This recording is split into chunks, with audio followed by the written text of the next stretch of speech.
तो चलिए शुरू करते हैं। आप कक्षा 9 में ऊर्जा संरक्षण के नियम के बारे में तो पढ़ ही चुके हैं। जरा याद करके बताइए उस नियम को। नियम कुछ इस प्रकार है। ऊर्जा संरक्षण नियम के अनुसार ऊर्जा को ना तो उत्पन्न किया जा सकता है, ना ही नष्ट किया जा सकता है।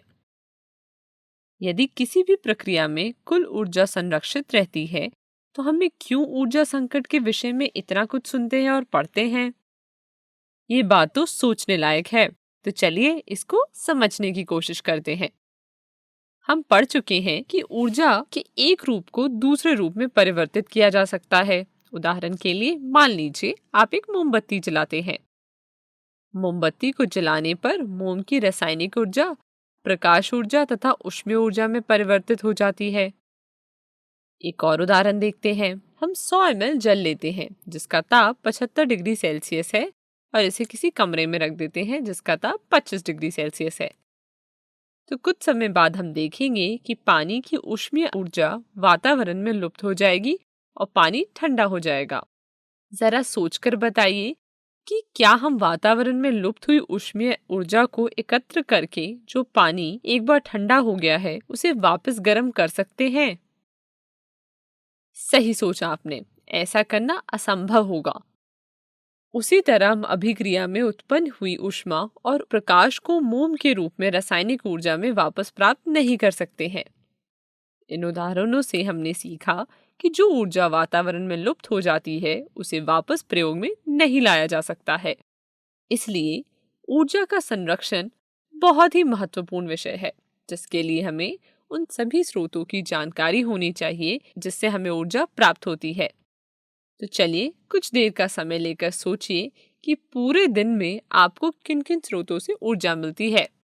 और आपका समय शुरू होता है अब। समय समाप्त। आप सभी ने अलग अलग उत्तर ही लिखे होंगे, जैसे कि सूरज से हमें प्रकाश ऊर्जा मिलती है, साइकिल से स्कूल जाने में पेशियों की ऊर्जा का प्रयोग किया जाता है, गाड़ियों को चलाने में हमें पेट्रोल और डीजल का उपयोग करते हैं। तो हम कह सकते हैं कि सभी ऊर्जाएं हमें किसी न किसी स्रोत से प्राप्त होती है। इसलिए ऊर्जा को सही रूप से प्रयोग करने के लिए यह जानना जरूरी है कि ये स्रोत का चयन किस प्रकार किया जाए। उदाहरण के लिए किसी ईंधन का चयन करते समय हमें स्वयं से इन प्रश्नों को पूछना चाहिए। यह जलाने पर कितनी ऊष्मा मुक्त करता है? क्या ये बहुत धुआं उत्पन्न करता है? क्या ये आसानी से उपलब्ध है? इत्यादि।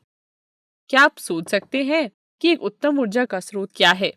चलिए देखते हैं। ऊर्जा का उत्तम स्रोत वह है जिसका प्रति एकांक आयतन अथवा प्रति एकांक द्रव्यमान अधिक कार्य करे। मान लीजिए घर में खाना बनाने के लिए हर महीने एक एलपीजी सिलेंडर का उपयोग किया जाता है। वहीं अगर हम सिलेंडर की जगह लकड़ी जलाकर खाना बनाएं, तो एक महीने में ढेर सारी लकड़ी की आवश्यकता होगी। तो हम कह सकते हैं कि एलपीजी सिलेंडर लकड़ी के मुकाबले ऊर्जा का उत्तम स्रोत है। अब उसके दूसरे पॉइंट पे आते हैं।